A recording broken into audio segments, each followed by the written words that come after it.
हां हॅलो. आता विद्यार्थी मित्र, आता तासिक आपला मला असं वाटतं की 17वा तास संपला आपला. आता 18वा तास सुरू आहे. बरोबर आहे. 18 तासामध्ये तुम्हाला मी गॅस्ट्युलेशनच्या संदर्भामध्ये माहितीसुद्धा सांगितली. परत आता डिस्क्रिप्टिव्ह भाग त्याच्यामधला तुम्हाला सांगतो. गॅस्ट्युलेशनचा अर्थ असा आहे की formation of important 3 germ layer. आता 3 जर्म लेअरमध्ये त्यांची एक्टोडर्म, मिझोडर्म आणि एंडोडर्म या प्रत्येक लेअर बॉडीचे कोणकोणते भाग तयार करतात, तर त्याची मी तुम्हाला याच्या अगोदरच्या पिरियडमध्ये सगळं पूर्ण नावासह त्या ठिकाणी सांगितलं. आता ह्याच्यामध्ये गॅस्ट्युलेशन हा प्रकार कसा आहे, काय होतो ते थोडंसं आपण या ठिकाणी आकृतीमध्ये सुद्धा या ठिकाणी आपण बघणं अत्यंत आवश्यक आहे. अगोदर आकृतीमध्ये बघा, या ठिकाणी हे बघा, व्हीएस ऑफ लेट गॅस्टुला. बरोबर आहे. गॅस्टुलाची इथं या ठिकाणी उभा छेद या ठिकाणी दिलेला आहे. इथं बघा, या ठिकाणी एक्टोडर्म कुठं तयार झालेलं आहे बघा, मिझोडर्म कुठं तयार झालेलं तेही बघा, एंडोडर्म कुठं तयार होलेलं आहे ते बघा, त्याच्यानंतर कोरियन कुठं आहे त्या ठिकाणी तेही बघा, ॲम्नियोटिक कॅव्हिटी कुठं आहे ते त्या ठिकाणी बघा, यॉर्क सॅक ते कुठं आहे बघा या ठिकाणी. बरोबर आहे. कोलम या ठिकाणी कुठं आहे, हे भाग तुम्ही या ठिकाणी बघणे अत्यंत आवश्यक आहे. आता हे एम्ब्रिओमध्ये हे किंवा या ठिकाणी फर्टिलायझेशन झाल्यानंतर झायगोटमध्ये अशा प्रकारच्या अभिक्रिया होऊन क्लिवेज होतो अगोदर, ब्लास्टुलेशन होतो अगोदर, त्याच्यानंतर गॅस्ट्युलेशन होणे. गॅस्ट्युलेशन होणे म्हणजे फॉर्मेशन ऑफ 3 जर्म लेअर तयार होणे. कारण त्या 3 जर्म बॉडीचे कोणकोणते अवयव तयार करतात त्याचा तो संदर्भ या ठिकाणी दिलेला आहे. मी याच्या अगोदरसुद्धा तुम्हाला दाखवलं. आणि मध्ये हे कशा प्रकारचं त्या ठिकाणी तयार होतो या ठिकाणी हे लेअर. आता ह्या लेअरपासून बॉडीचे भाग तयार होतात असा त्याचा अर्थ. परत एकदा आता मी या ठिकाणी वाचतो ते वरून बघा. या ठिकाणी gastrulation, it is the process of formation of gastrula from the blastocyst. ब्लास्टोसिसपासून गॅस्टुला तयार होण्याच्या प्रक्रियेला या ठिकाणी आपण गॅस्ट्युलेशन आपण म्हणतो. आता मग कोणतं त्या ठिकाणी, in the gastrula stage there is showing off the rate of cleavage or division. हे सगळं होतं त्याच्यामध्ये, विभाजन होतो, डिव्हिजन होतो. बरोबर आहे. But there are 2 important event, 2 महत्त्वाच्या घटना घडतात दॅट टेक प्लेस ॲक्टिवली ते लवकरात लवकर ते घडायला लागतं असा त्याचा. नंबर 1 कोणता, डिफरन्शिएशन ब्लास्टोमियर. बरोबर आहे. ब्लास्टोमियरचं डिफरन्शिएशन होणे, एकाचे 2, 2चे 4 असे. This process result in the formation of 3 germinal layer. बरोबर आहे. एक्टोडर्म, मिझोडर्म आणि एंडोडर्म. बरोबर आहे. यालाच आपण गॅस्ट्युलेशन आपण म्हणतो. याच्या अगोदरच्या पिरियडमध्ये मी तुम्हाला अंडरलाईन करून दाखवलेलं आहे. बरोबर आहे. हे कशाला मध्ये या ठिकाणी बघा, फॉर्मेशन ऑफ 3 जर्मिनल लेअर, मग ते एक्टोडर्म, मिझोडर्म आणि एंडोडर्म, यालाच आपण या ठिकाणी काय म्हणतो, पुन्हा तयार होतात. कुठे तयार होतात ते, फ्रॉम द सेल ऑफ एम्ब्रिओब्लास्ट. एम्ब्रिओब्लास्टमध्ये तयार होणे असा त्याचा अर्थ आहे. झालं. त्याच्यानंतर आता बघा या ठिकाणी पुढे काय म्हणतो या ठिकाणी. आता ह्याच्यामध्ये बघा, मॉर्फोजेनिक मोमेंट्स. आता मॉर्फोजेनिक म्हणजे त्याच्यामध्ये कशा प्रकारची मोमेंट होते तो संदर्भ या ठिकाणी दिलेला आहे. बरोबर आहे. त्याच्यामध्ये these are different types of moments to reach their definite place of embryo. बघा, आता त्याच्यामध्ये एम्ब्रिओच्या विशिष्ट ठिकाणी त्या ठिकाणी अशा प्रकारची मोमेंट होते ते या ठिकाणी बघा. आता मी वाचतो ते. Gastrulation begin in the in the embryoblast. बघा काय म्हणतो, gastrulation begin in the embryoblast cell on 8th day of the after fertilisation. Fertilisation झाल्यानंतर 8व्या दिवसापासून हे गॅस्ट्युलेशन व्हायला लागतं असा त्याचा अर्थ आहे. Cell on the free end of inner cell of mass called as hypoblast. त्याला कंसामध्ये प्रिमिटिव्ह एंडोडर्म बिकम फ्लॅटन्ड. बरोबर आहे. Star dividing and grow downward toward the blastocoel cavity of the blastocyst. Okay, this layer called as endoderm is the first to differentiate. It grows within the blastocyst and form a sac called as yolk sac. त्याच्यामध्ये yolk sac असं त्याला आपण म्हणतो. The remaining cell of the inner cell of mass, उरलेल्या जे काही आहेत वरच्या टोकाला अगोदर मोरला स्टेजमध्ये आपण बघितलं तिथं. बरोबर आहे. ते काय, in contact with the cell of rubber are called as epiblast किंवा त्याला प्रायमरी एक्टोडर्म आपण असं म्हणतो. Both layer form flat by laminar embryonal disc. तिथे एम्ब्रियोनल डिस्क नावाचा भाग तयार होतो. ते कशाला? प्लासेंटाला चिटकण्यासाठी, एंडोमेट्रियम गर्भाशयाच्या एंडोमेट्रियम वॉलला चिटकण्यासाठी उपयोगी पडतो. After the formation of endoderm the second layer to be differentiated in ectoderm. After the formation of endoderm, endoderm तयार झाल्यानंतर सेकंड लेअर तयार होते. कोणते? Ectoderm. The cell epiblast divide.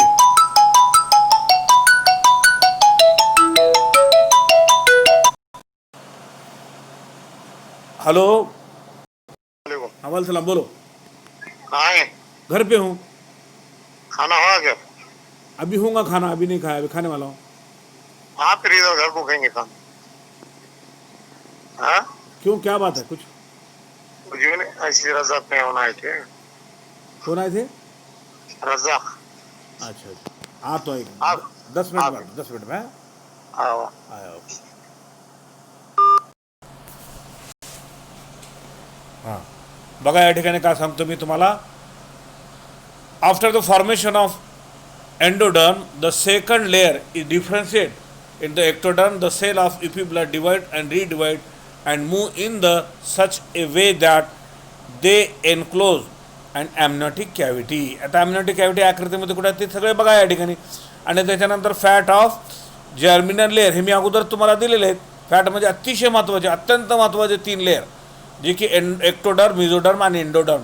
ह्या प्रत्येक लेअरपासून बॉडीचे कोणकोणते भाग तयार होतात ते तुम्हाला दाखवलेले, असा त्याचा अर्थ आहे. त्याच्यानंतर आता बघा, the floor of this cavity has embryonal disc. Floor म्हणजे त्याचा खालचा भाग, एम्ब्रियोनल डिस्क म्हणजे ती चिकटणारी युट्रसला. The poly medial cells of the disc towards the amniotic cavity form a embryonal ectoderm. आता ॲम्नियोटिक कॅव्हिटी आकृतीमध्ये बघून घ्या कुठं आहे त्या ठिकाणी. आणि तिथंच काय होतं त्या ठिकाणी? एक्टोडर्म त्या ठिकाणी लेअर तयार होते, असा त्याचा अर्थ आहे. The roof of amniotic cavity. Roof म्हणजे ॲम्नियोटिक कॅव्हिटीचा वरचा भाग is lined by amniogenic cells. Full stop. Later these cells divides and redivide to form a amnion. Full stop. Amnion is an extra embryonal membrane that surround and protect the embryo. आता ते एम्ब्रिओला protection करतो, वरचा cover असल्यासारखा उपयोगी होतो. As a result of all these changes the bilaminar embryonic disc is positioned in between the amniotic cavity and yolk sac. आता yolk sac सुद्धा तिथं तयार झालेला आहे आकृतीमध्ये. बघा, वाटलं तर राव का या आकृतीमध्ये आहे का, ज्यामध्ये यॉक सॅक कुठं आहे त्या ठिकाणी हे सुद्धा बघून घ्या. ॲम्नियोटिक कॅव्हिटी कुठं आहेत बघा, बघून घ्या या ठिकाणी. एक्टोडर्म, मिझोडर्म, एंडोडर्म कुठं आहेत त्या ठिकाणी बघून घ्या त्या ठिकाणी. कोराइन अँड सिलोन हे कुठे आहे त्या ठिकाणी हे बघणे, असा त्याचा अर्थ आहे. चला पुढे आता या ठिकाणी आपण. हां, यॉक सॅक. आता पुढे या ठिकाणी काय दिलेलं आहे? Actual gastrulation occur about 15 days of fertilisation. Actually म्हणजे एक्झॅक्टली 3 जर्मिनल लेअर कधी तयार होतात? फर्टिलायझेशन झाल्यानंतर 15 दिवसानंतर गर्भाशयामध्ये, असा त्याचा अर्थ आहे. मातेच्या गर्भाशयामध्ये मेल आणि फिमेल गॅमेटचं फर्टिलायझेशन झालं आणि झाल्यानंतर त्या ठिकाणी तयार झालं, त्या ठिकाणी काय होतो मग त्या ठिकाणी 15 दिवसानंतर गॅस्ट्युलेशन होतं. गॅस्ट्युलेशनमध्ये 3 जर्मिनल लेअर तयार होणे, एक्टोडर्म, मिझोडर्म आणि endoderm. In which the bilaminar embryonic disc is transform in to trilaminar embryonic disc. Embryonic डिस्कचं रूपांतर कशामध्ये होतो? ट्रायलॅमिनार एम्ब्रियोनिक डिस्कमध्ये होतो. This formation occur by the division and rearrangement and migration of cell of epiblast. It begins with formation of primitive stick and a shallow groove on the surface of called as primitive groove. आता ग्रूव्हमध्ये त्या ठिकाणी खळग असल्यासारखा भाग त्या ठिकाणी तयार होतो, त्यालाच आपण this stick progresses from the posterior to anterior end of embryo from the site of primitive stick, comma a third layer of cell called as mesoderm. हां हॅलो, बोल ना. हाँ हेलो. हां बोल. हाँ ना. आ रहा हूँ ना, एक 5 मिनट है, खाली 5 मिनट। बरं अभी आया हाँ।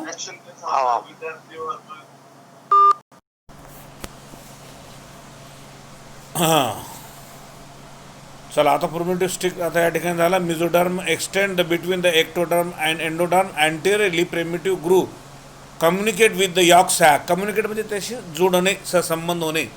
Bye the aperture called as blastopore future anus. आता त्याच्यानंतर फ्युचर ॲनस असं म्हणलेलं आहे. The embryonal disc now differentiated into 3 layer ectoderm, mesoderm and endoderm. Embryonal disc now differentiated, त्याच्यामध्ये विभाजन होतं, 3 लेअर तयार होतात. एक्टोडर्म म्हणजे बाहेरची, मिझोडर्म म्हणजे मधली आणि एंडोडर्म म्हणजे सगळ्यात आतली. The further process after gastrulation is called as organogenesis. हा महत्त्वाचा आहे. या लेअरपासूनच काय होतात त्या ठिकाणी ऑर्गॅनोजेनेसिस होतात. ऑर्गॅनिझम म्हणजे बॉडीचे ऑर्गन त्या 3 लेअरपासूनच तयार होत असतात, असा त्याचा अर्थ त्या ठिकाणी लक्षात आलं. आता त्याच्यामध्ये या ठिकाणी काय म्हणलेलं आहे, आणखीन एक महत्त्वाचं या ठिकाणी इथं या ठिकाणी त्यानं सांगितलेलं आहे, डू यू नो, तुम्हाला माहीत आहे का, स्टेम सेल हे खूपच महत्त्वाचे सेल्स आहेत. हे स्टेम सेलनंच आपल्या बायोलॉजीच्या शास्त्रामध्ये एक इतिहासच घडवलेला आहे. नवीन तयार करण्यासारखा असा त्याचा अर्थ आहे. बऱ्याच रोगांना ह्या स्टेम सेलनं बरेच रोगांना आपण नियंत्रण केलेलं आहे. या स्टेम सेलनं बरेच रोग आपण त्या ठिकाणी काय केलेलं आहे, कारण स्टेम सेलची अशी ताकद असते की नवीन अशा त्या ठिकाणी. आता ते काय असते त्या ठिकाणी बघा, these are the undifferentiated somatic cell of a multicellular organism. बघा, मल्टीसेल्युलर बहुपेशी ऑर्गॅनिझममध्ये याचा उपयोग होतो. They are capable of giving rise to many more cells of the same types, or they can also differentiate into other types of cell. ह्याच्यापासून दुसऱ्या पेशी तयार होतात. मग हे कुठे, बोन मॅरो. बोन मॅरो म्हणजे हाडातली जी चरबी आहे त्याच्यामध्ये सेल. आणि त्याच्यानंतर ब्लड स्टेम सेल, रक्तामध्ये स्टेम सेल. त्याच्यानंतर कॉर्ड सेल्स, बरोबर आहे, स्टेम सेल्स. त्याच्यानंतर cord cell or umbilical cord. Umbilical cord म्हणजे मातेच्या गर्भाशयामध्ये बेंबीच्या देठापासून निघालेली जी नलिका असते ते गर्भाशयाला अटॅच असते, त्याला अनबिलिकल कॉर्ड असं म्हणतात. Cells are example of the stem cell. हे स्टेम सेलचे एक्झाम्पल आहेत. They can be use in the treatment of, बरोबर आहे, पार्किन्सन डिसीज. आता पार्किन्सन डिसीज म्हणजे मेंदूच्या संदर्भामध्ये रोग आहे हा, त्याला बरं करण्यासाठी. त्याच्यानंतर अल्झायमर डिसीज. आता हे काय प्रकारचा त्या ठिकाणी रोग आहे, यालासुद्धा कंट्रोल नियंत्रण करण्यासाठी उपयोग होतो, खूपच महत्त्वाचा. डायबिटीज, शार्खरेचा, त्याला शार्खरेचा रोग किंवा शुगरचा रोग आपण म्हणतो, ते बरं करण्यासाठी. ल्युकेमिया, ब्लड कॅन्सर दुरुस्त करण्यासाठी.